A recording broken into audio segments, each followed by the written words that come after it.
Hi, warm greetings to all of you. Welcome back to Infinity Learn, a channel that shares knowledge on personal growth through great books. There once was a man with an extraordinary will, but he was mocked by his own mother.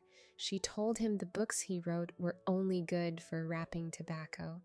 He was fiercely talented and independent, displaying strong thinking and observation skills from an early age. When he was young, he completed a work that future generations would call a masterpiece of philosophy, the world as will and representation. However, for most of his life, things were far from smooth. He was envied by peers, quietly slandered, and his books were largely unknown. It wasn't until he turned 60 that his work was discovered by a British critic. After it was published, he became world famous, the man who endured decades of isolation and indifference, the man who clashed with the mainstream his entire life, but remained steadfast in his own rhythm. That man was Arthur Schopenhauer, the great German philosopher. His influence spanned philosophy, literature, psychology, and even physics, impacting figures like Nietzsche, Wagner, Freud, and Einstein. Schopenhauer was known as the philosopher of pessimism, but his pessimism wasn't hopelessness. It was a profound insight into the dark corners of human nature and the world. Even in the shadows, he remained committed to finding light, seeking ways for people to live wisely and happily. In his final work, The Wisdom of Life, he discussed happiness for the first time and stated that to live a happy life, one shouldn't chase happiness, but instead escape suffering. How do we escape suffering? This less traveled path is for those who yearn to awaken, those willing to keep their distance from noise, pleasure, and vanity. Though written in the 19th century, the book's philosophy remains relevant today. Modern people use social gatherings to hide their inner emptiness and materialism to fill spiritual voids. As Schopenhauer wrote, the richer the inner world, the less one is affected by the outer world. Those who possess inner richness find fulfillment without sacrificing themselves to others' expectations or losing themselves in the crowd. In contrast, ordinary people drown in social interactions and endless concessions. If you grasp his philosophy, you will realize that those with rich inner lives often struggle to fit in with the crowd. They may seem eccentric, preferring solitude, even labeled as weird, but perhaps these are the pioneers who hold the code to happiness. Now, let's listen to a reflection by Battle Varian titled, "The richer the inner world, the harder it is to fit in," based on Schopenhauer's classic, The Wisdom of Life. You will remain in suffering if you don't recognize the paradox of the pendulum. Schopenhauer said, humanity's happiness has two eternal enemies, pain and boredom. Life is like a pendulum that constantly swings between these extremes. On one end, there is suffering from poverty, hunger for love, recognition, and understanding. On the other end, there's boredom from excess. When you've achieved wealth and goals but feel empty, the pendulum swings endlessly. It represents human desire. Unfulfilled, we're restless. Fulfilled, we feel hollow. We long for what we don't have, then grow tired of what we do. Today, people are trapped in a cycle of dopamine craving. When you desire something, dopamine rises, motivating action, but once achieved, dopamine drops sharply, leaving emptiness. Then, your brain pushes you to chase a new goal, repeating the cycle. Ask yourself, those things you bought with excitement, did the joy last long after you held them? Like Tantalus in Greek mythology, cursed to stand in water he can never drink, we keep thirsting. Yes, we need money and material to survive, but research shows once basic needs are met, More wealth does little to improve happiness. Someone earning $1,000 and someone earning $1 million may have a huge income gap. But the difference in happiness after a certain point is nearly zero. Chasing 1 billion won't bring exponentially more joy. It becomes a bottomless jar. Modern psychology agrees. We think we're moving forward, but we're really just running in place. Schopenhauer urges us not to abandon desires entirely, but to recognize that real freedom begins when we can distinguish between needs and vanity. Everything else is society's meaningless game. Let money serve your spiritual life, not enslave you. So, how do we live richly from within? It starts with reducing unnecessary desires and living with simplicity. Babies smile happily when held in loving arms, fed and well rested. Adults, however, get lost in a forest of wants.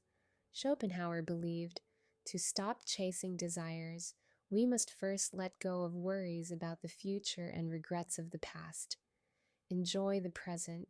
Dwelling on the past, why didn't I take that chance? Or, why did this happen to me? Only deepens regret. Fearing the future, will house prices rise? How will I live when I'm old? Destroys today's peace. He advised, live as if the future will never come. Don't let yesterday or tomorrow steal today's breath. True wealth begins when we know what we truly want to do. Schopenhauer knew his purpose early on and devoted himself to it like a bee building its hive. To gain such clarity, we need discipline, learning, and deep self-awareness. Only then can we align with our strengths and find meaning in our work. He built a foundation across many fields: physics, biology, botany, law. He mastered 7 languages so he could understand classic works fully. Books are a miniature world. Those who don't read only live one life. By reading and reflecting deeply, he uncovered his mission early on. Knowing oneself is the first door to freedom. No matter your age or profession, it's never too late to deeply understand yourself. Next, embrace solitude and creativity. Schopenhauer, known as the father of solitude philosophy, didn't glorify loneliness, but recognized it as the space for clarity and creativity. Either be alone or be mediocre.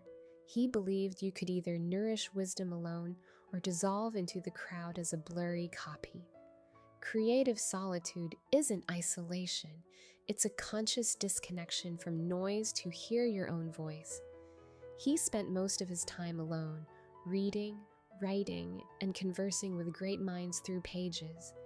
This helped him uncover deep truths about human desire and write timeless works. So once again, embrace the quiet. Let stillness hold you. Allow yourself time alone. Breathe deeply and listen to your soul. Only in inner peace can your inner world flourish. Don't be too happy or too sad. Why? Because our judgment of good or bad is often an illusion. Things that made us miserable once may later seem like blessings. Things that made us ecstatic may later lead to pain. Schopenhauer didn't promote indifference.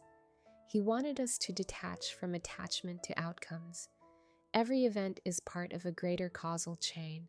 Remain calm, don't be carried away by joy or drown in sadness. This balance helps you stay grounded and continue the journey inward. Lastly, a timeless quote from Schopenhauer: "A healthy beggar is happier than a sick king." Health is the foundation of all things. Sacrificing it for any other form of happiness is foolish. Ask yourself, are you working now just to buy medicine later? Are you a slave to money and work only to spend it repairing your health? Do you sit for hours without moving? Did you scroll late into the night yesterday? When was the last time you exercised, breathed fresh air, and felt the sun? Schopenhauer warned, youth is for learning wisdom. Old age is for practicing it.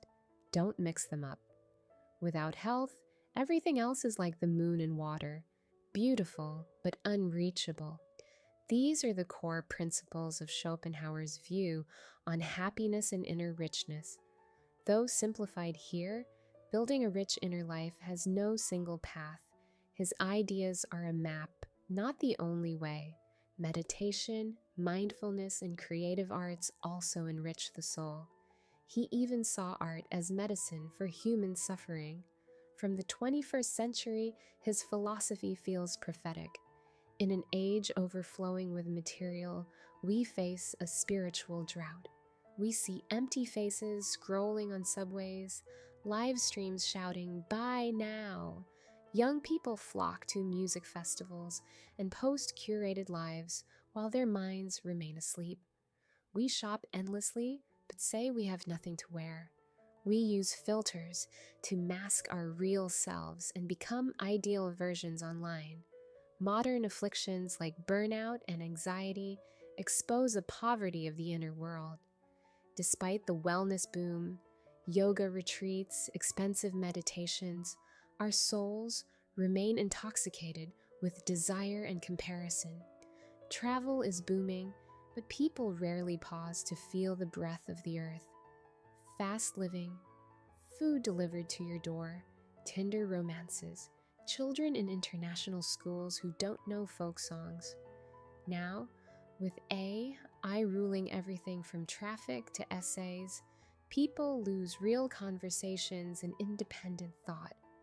We borrow intelligence to race ahead, only to one day realize we've become beta versions of machines, existing but no longer alive. Society praises a mold: study, work, marry, climb, get rich, get sick, die, repeat. But amidst this, some awaken. They choose another path, turning inward, meditating at dawn, living simply, reading in focus, learning joyfully, staying still in noisy cities. They dive into philosophy, serve communities, and live with gratitude. They may seem unsociable, but they harmonize with nature, with others, and with themselves. Their difficulty to fit in is not a disorder. It is a conscious choice after understanding life's true essence. Like the snow lotus, blooming only on Himalayan peaks, rich inner souls grow on solitary paths. So,